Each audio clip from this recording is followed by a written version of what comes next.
Hi hello good morning welcome to Telugu TV news channel. ఈరోజు దినపత్రికలో వచ్చిన వార్తను ఒకసారి విశ్లేషణ చేద్దాం. ముందుగా సాక్షి దినపత్రికలో వచ్చినటువంటి వార్తను మనం చూసినట్టయితే ఓరుగల్లు కన్నీరు అనే వార్త కనిపిస్తున్నది బ్యానర్ ఐటమ్గా. ఇళ్లలోకి నీరు చేరడంతో బిక్కుబిక్కుమంటూ గడిపిన ప్రజలు, పడవలలో సహాయంతో కాపాడిన డిఆర్ఎఫ్ బృందాలు, లోతట్టు ప్రాంతాల్లో మంత్రి, ఎంపీ, కలెక్టర్ పర్యటన. చెరువులు, నాలాల ఆక్రమణలతోనే ఏటా ఈ పరిస్థితి. వర్షాలకు పలు జిల్లాల్లో 6 మృతి, పలువురు గల్లంతు. వరద ప్రభావిత ప్రాంతాల్లో నేడు సీఎం ఏరియల్ సర్వే అనే వార్త బ్యానర్ కనిపిస్తుంది. చెరువులను తలపించిన కాలనీలు. మొంతా తుఫాన్ దెబ్బకు వరంగల్ నగరం కన్నీరు పెడుతుంది. ఆకాశానికి చిల్లు పడిందా అన్నట్టుగా బుధవారం ఉదయం 8:30 గంటల నుంచి రాత్రి 10 గంటల వరకు కురిసిన కుంభవృష్టితో వరంగల్, హన్మకొండ, కాజీపేట ప్రాంతాల్లో 141 కాలనీలను 141 కాలనీల వరద నీటిలో చిక్కుకున్నాయి. గురువారం కూడా కాలనీల రహదారులు మోకాలిలోతు నీళ్ళలో నిలిచి ఉండడంతో జనజీవనం స్తంభించి ఇళ్లలోకి వరద నీరు చేరి నిత్యావసరాలు, విలువైన వస్తువులు తడిసిపోవడంతో ప్రజలు ఆకలి దప్పులతో అలమటించే పరిస్థితి ఏర్పడిందని ముంపు బాధితులను డిఆర్ఎఫ్, ఎస్జీఆర్ఎఫ్, పీజీఎఫ్టీ బృందాలు పడవల సాయంతో పునరావాస కేంద్రాలకు తరలించాయి. ఇళ్ల పైకప్పులపై తలదాచుకున్న వారికి డ్రోన్ల ద్వారా ఆహారం అందించారు. మరి ఏదైతే ఓరుగల్లు కన్నీరైన వార్త బ్యానర్ కనిపిస్తుంది. ఈ అకాల వర్షాలకు ఏదైతే మంతా తుఫాన్ ప్రభావంతో ఏదైతే బంగాళాఖాతంలో తీవ్రమైన వాయుగుండం ప్రభావంతో అధిక వర్షాలు పడి ఏదైతే వరంగల్, అటు పోతే ఖమ్మం, ఇటు పోతే మహబూబాద్ జిల్లాలో ఏదైతే ఎక్కువ వరంగల్ కాలనీలో నీరు ఉన్నాయి, అక్కడ కూడా విచ్చలవిడిగా వెంచర్లకు పర్మిషన్ ఇచ్చి అక్కడ ఉన్న వరంగల్ పరిస్థితి చుట్టుపక్కల ఉన్న పట్టణ ఏదైతే ప్రాంతాలలో ఉన్న చెరువులను కబ్జాకు గురయ్యి అక్కడ కాలనీలు ఏర్పాటు చేసుకుని వెంచర్లు ఏర్పాటు చేయడం వలన ఈ దుస్థితి ఏర్పడుతుందని కూడా చెప్పుకోవచ్చు. ప్రకృతి విపత్తులు సంభవిస్తూనే ఉంటాయి. ఇక్కడ మానవ తప్పిదాల వలనే ఇలాంటి కాలనీలు ముంపుకు గురవుతున్నాయి. ఇవి మానవ తప్పిదాలు అనుకోవచ్చు. ఎందుకంటే ఏదైతే డబ్బే ధనార్జంగా పనిచేస్తూ అక్కడ ఉన్న చుట్టుపక్కల ఉన్న చెరువులను, కుంటలను, అక్కడ వాటర్ పోయే కాలువ నాలను ఆక్రమించి ఇళ్ల నిర్మాణం చేసుకోవడం వలన ఈ పరిస్థితి దాపురించింది. సీఎం గారు వాటి త్వరితగతిన అధికారులకు ఆదేశాలు జారీ చేసి అక్కడ ఉన్న కాలనీవాసులను ఏదైతే డ్రోన్ల ద్వారా ఎప్పటికప్పుడు పరిస్థితిని సమీక్షించి అక్కడున్న ఎక్కడైతే వరద నీటిలో చిక్కున్న బాధితులను త్వరితగతిన ఎన్డీఆర్ఎఫ్ బృందాలు కావచ్చు, ఎస్జీఆర్ఎఫ్ బృందాలు కావచ్చు, వాళ్ళని రక్షించిన పరిస్థితి ఇక్కడ కనిపిస్తుంది. ఓరుగల్లు కన్నీరైన వార్త. ఇక మరో ప్రధానమైన వార్త, అన్నదాత విలువిల చేతికొచ్చిన పంట నీటిపాలు. ఉమ్మడి నల్గొండ, వరంగల్, పాలమూరు, ఖమ్మంలో భారీ నష్టం.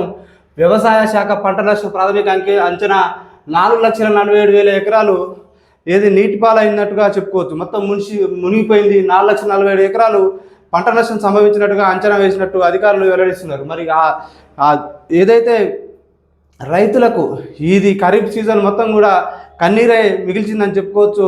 మరి రైతులను ఆదుకోవాలంటే కేంద్ర రాష్ట్ర ప్రభుత్వాలే ఆదుకోవాల్సిందిగా రైతులు గగ్గోలు పెడుతున్న పరిస్థితి కూడా కనిపిస్తున్నది. ఇక మరో ప్రధానమైన వార్తను మనం చూసుకుంటే, మంత్రిగా అజారుద్దీన్ ప్రమాణం నేడు. క్యాబినెట్ విస్తరణలో ఆయనకు ఒకటే చోటు. మధ్యాహ్నం 12:15 రాజ్భవన్లో కార్యక్రమమైన వార్త కనిపిస్తున్నది. ముఖ్యమంత్రి రేవంత్ రెడ్డి తన మంత్రివర్గాన్ని శుక్రవారం విస్తరిస్తున్నారు. మాజీ క్రికెటర్ మహమ్మద్ అజారుద్దీన్ ఒక్కరే క్యాబినెట్కు తీసుకొని ఉన్నారు. శుక్రవారం మధ్యాహ్నం 12:15 ఆయనతో గవర్నర్ జిష్ణుదేవ్ వర్మ రాజ్భవన్లో ప్రమాణ స్వీకారం చేయించనున్నారు. ఇందుకోసం ఏర్పాట్లు పూర్తి చేశారు. ఈ మేరకు గవర్నర్ కార్యాలయం సిఎస్కు లేఖ రాశారు. ఈ బీజేపీ ఇక్కడ ఏదైతే ఇప్పుడు జూబ్లీహిల్స్లో జరుగుతున్న ఉప ఎన్నికల ప్రచారంలో కావచ్చు, ఇప్పుడున్న ఎలక్షన్ వచ్చిన ప్రభావం కావచ్చు, మంత్రివర్గంలో ఇప్పుడు అజారుద్దీన్ అయితే ఏ సభల్లో కూడా ఆయన సభ్యుడు కాడు. మరి ఇప్పుడు ప్రమాణం చేసిన 6 నెలల లోపు ఏదైతే విధాన పరిషత్ కావచ్చు, విధాన సభలో కావచ్చు సభ్యుడిగా ఎంపికై ఉండాలి.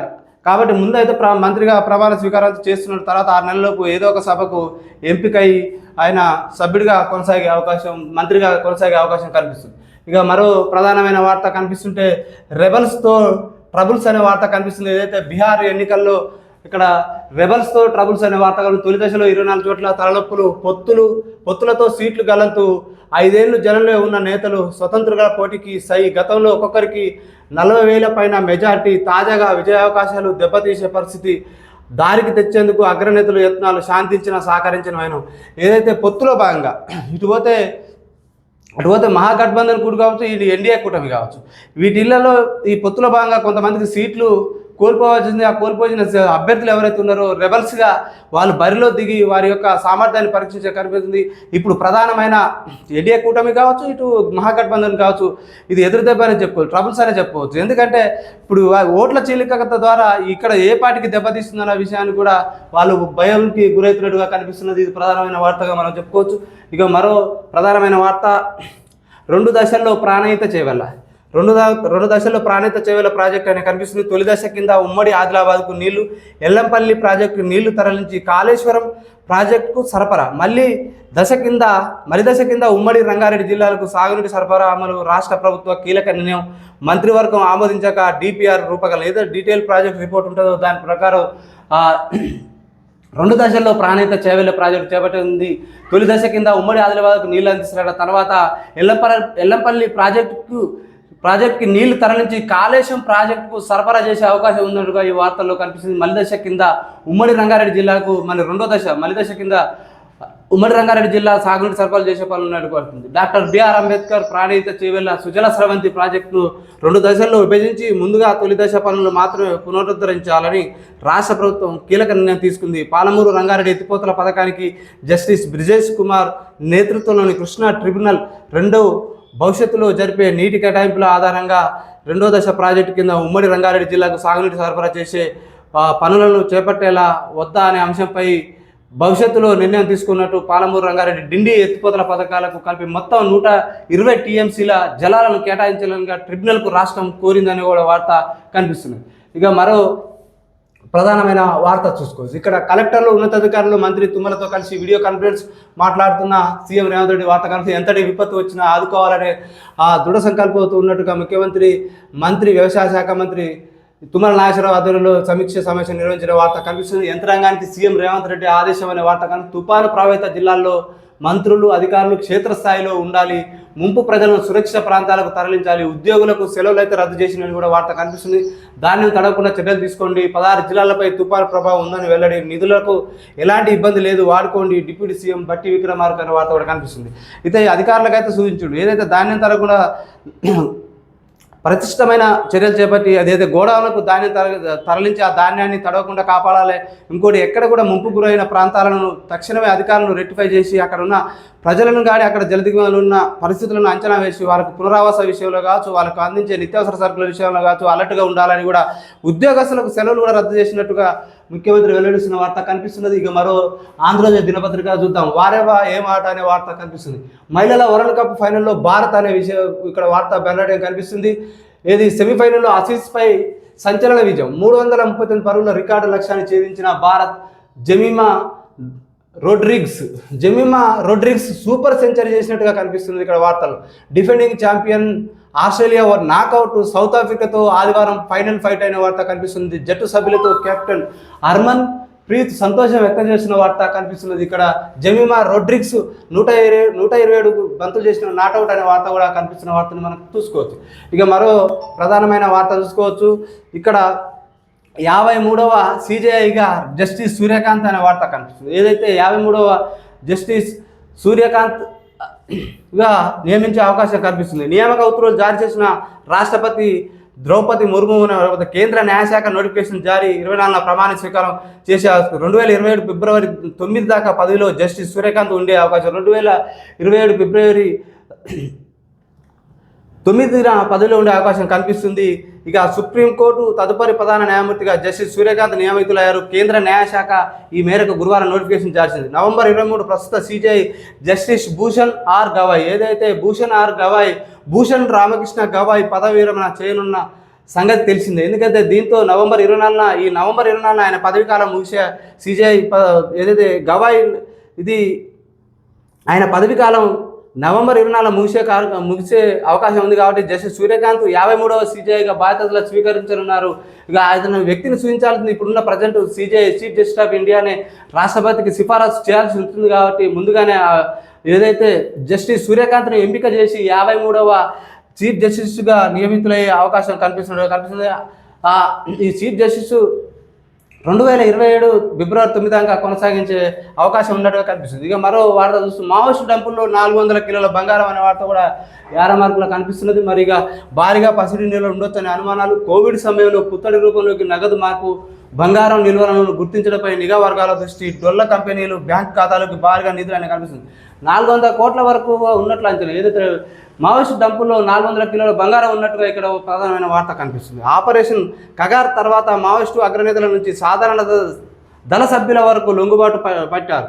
మావోయిస్టులు భారీ సంఖ్యలో లొంగిపోతున్న క్రమంలో వారు సేకరించిన కోట్ల నగదు ఎక్కడ ఎవరి ఆధీనంలో ఉంది, డంపుల సంగతి ఏంటి అనే అంశాలపై నిఘా వర్గాలు దృష్టి సారించగా విస్తుపోయే నిజాలు వెలుగులోకి చూసినట్లు తెలుస్తుంది. మావోయిస్టులు సేకరించిన 100 కోట్ల నగదు కోవిడ్ సమయంలో బంగారు రూపాయలకు మార్చేసినట్టు నిఘా వర్గాలు. ఏదైతే కోవిడ్ సమయంలో నగదును బంగారు రూపంలో మలుచుకున్నట్టుగా అది 400 కిలోలు వాళ్ళ డంపుల రూపంలో అక్కడెక్కడ ఉన్నట్టుగా మరి ఇక్కడ వార్తా కథనం కనిపిస్తున్నది. ఇక మరో ప్రధానమైతే కూలీలకు 400 రూపాయలు, విద్యార్థులకు 1000 అనే వార్త కనిపిస్తుంది.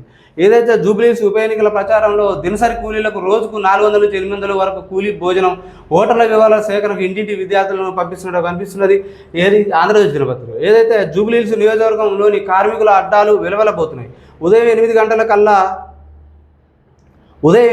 కల్లా కూలీతో రద్దీగా ఉండే ఆయా ప్రాంతాలు ఇటీవల ఖాళీగా కనిపిస్తున్నాయి. జూబ్లీహిల్స్ ఎన్నికల నియోజకవర్గంలో కృష్ణానగర్, రహమత్ నగర్ డివిజన్లో కార్మిక నగర్, బోర్బండ, శ్రీనగర్ ప్రాంతాల్లో కార్మికుల అడ్డాలు ఉన్నాయి.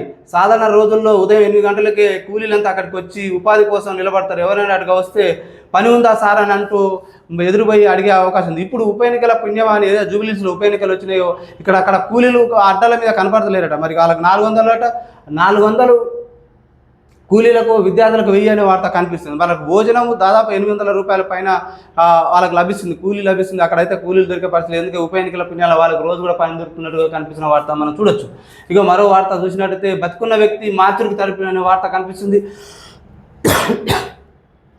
బతుకున్న వ్యక్తి మార్చురికి తరలింపు, వైద్య సిబ్బంది నిర్లక్ష్యం, మహబూబాబాద్ ఆసుపత్రిలో ఘటన, స్వీపర్ల ద్వారా వెల్లడి, పోలీసుల జోక్యంతో మర్నాడు ఎమర్జెన్సీ వార్డుకు తరలించిన వార్త కనిపిస్తుంది. బతుకున్న వ్యక్తినే మార్చిరి వార్డులో వేసిరట. మరి ఎంత దౌర్భాగ్యం చూడండి. ఏది జరిగింది కూడా మహబూబాబాద్ జిల్లా కేంద్ర ఆసుపత్రిలో జరిగిన సంఘటన. మరి ఇట్లాంటి పరిస్థితులు దాపించడం, మరి ఎందుకు ఆ వ్యక్తికి ఆధార్ కార్డు లేదనో ఇంకోటి లేదనో అతన్ని సరైనగా ట్రీట్మెంట్ చేయకుండానే వైద్యులు మరి ఆ వ్యక్తికి ఏమైంది ఏందని చూడకుండానే అతన్ని బతుకున్న వ్యక్తిని తీసుకుపోయి మార్చిలో పెట్టినంటే ఇది ఎంత దౌర్భాగ్య స్థితి. ఎటువైపు వైద్య సిబ్బంది కావచ్చు, వైద్యులు కావచ్చు, ఏ విధంగా వైద్యం అందిస్తారో కూడా ఇక్కడ కళ్ళ కనిపెట్టిన వార్త మనం చూడొచ్చు. ఇక మరో వార్త, వర్క్ పర్మిట్ల ఆటో రెన్యువల్కు అమెరికా స్వస్తి.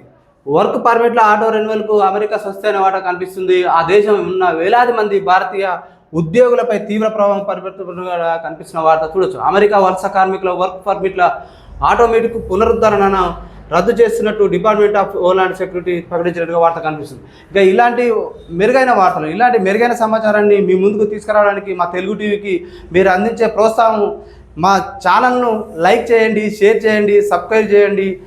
చూస్తూనే ఉండండి మీ తెలుగు టీవీ.